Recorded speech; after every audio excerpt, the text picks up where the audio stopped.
Като патриот и родолюбец обичам да посещавам историческите места на България, святите места за България, както и местата, които са забулени в мистерия и енигма. Днес ще ви запозная с едно малко известно за българите място, нарича се Богородична стъпка.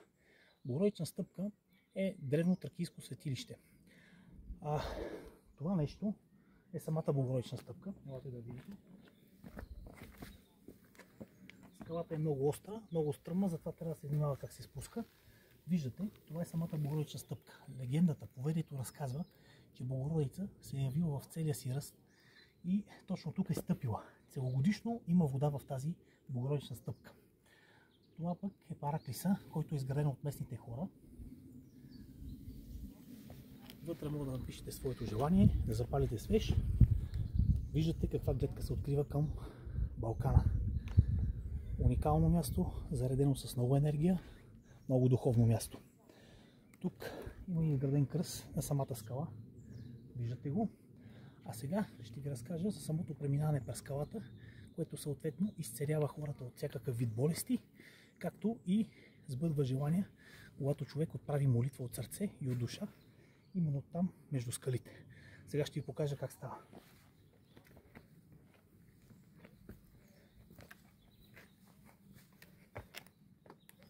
Тъй като скалата наистина е остра и стръмна, трябва много да се внимава, да не се хлъзне и да се прибие човек.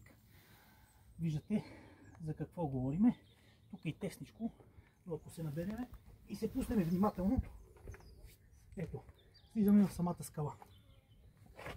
Това тук е процепа, през който човек трябва да премине, за да може да се изцели и да може да получи своята благодат.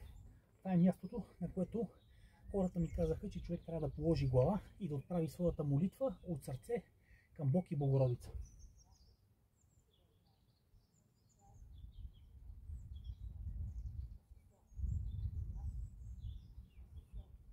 След като отправим молитвата си, трябва да преминем през процепа, който наистина е тесен.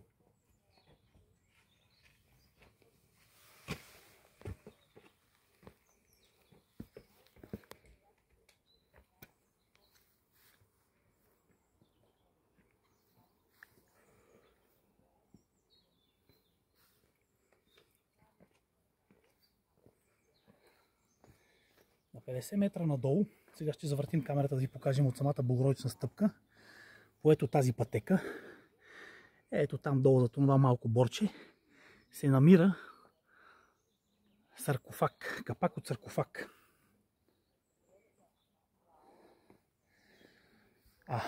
От хората, които стопанисват и се грижат за светата обител, научих, че самия саркофаг е нагоре в гората. Някой ден ще направим едно видео, ще отидем да заснемем и самия саркофаг. Скъпи приятели, от личен опит ви казвам, че това място, винаги когато съм идвал тук и съм се молил, съм искал Божията помощ и милосърдието на майка Дева Мария, аз винаги съм го получавал. Винаги са ми се случвали хубави неща. Пожелавам ви да дойдете, да видите това место. Не просто ви пожелавам, а ви съветвам. Защото местото си заслужава. Мястото лекува. Бог да ви пази и да живее България!